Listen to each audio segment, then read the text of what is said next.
This was the night of September 8th in Talent, Oregon.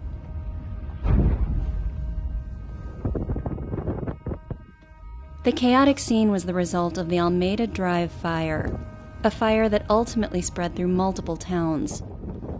The next day, the extent of the damage became clear. It's the worst thing I've ever seen in my life.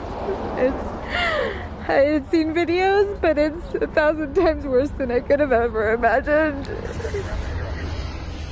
When compared to some of the other wildfires raging in remote areas along the West Coast, the Almeida Drive fire burned less overall territory, but it was particularly ruinous because it struck well-populated areas.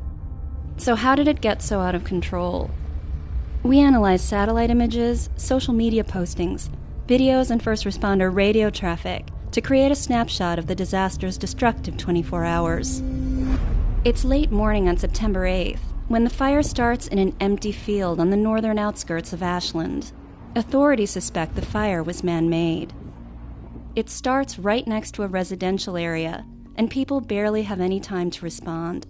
We're getting a report that the resident 199 Alameda is panicking. They're advising that they will need help evacuating. The local fire department and the National Weather Service have warned for days about the increased risk of fires due to hot, dry weather, followed by strong wind. That wind fuels the fire. This satellite image of the origin was taken an hour into the fire and detects heat. We can see that the fire has already moved around 2 miles. The full image shows how the smoke has drifted low and far, an indication of strong winds, and the fire's future direction.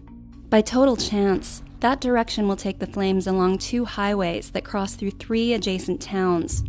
This is why the fire will destroy so much property. It starts near a populated area, and the wind direction aligns perfectly with the valley, quickly pushing the flames along. We can see the fire spread over time through videos and photos shared through social media posts and text messages. The hot and dry weather conditions continue to hurt firefighting efforts, and the flames reach the town of Talent by the afternoon. The fire moves so quickly that some residents who'd left their homes for work aren't able to return. The roads are clogged with evacuees, and by nightfall, entire neighborhoods are burning. Oh my God. I'd be very surprised if anything survives, just going from one house to another.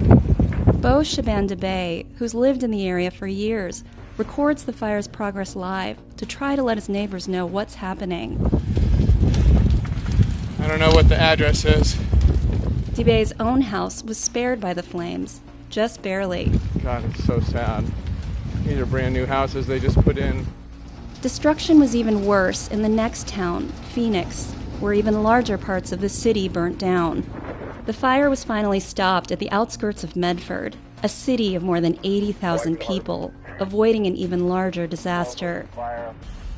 The next day, Debay returns to survey the damage in Talent. The destruction is just unimaginable. Never seen anything like this. While he shows the devastation up close, far above him, satellite imagery captures the trail of destruction through the valley.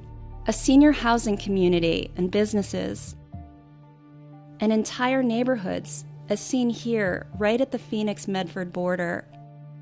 Officials estimate that the Almeida fire destroyed more than 2,300 homes. As for how the fire started, Ashland police say they've launched a criminal investigation.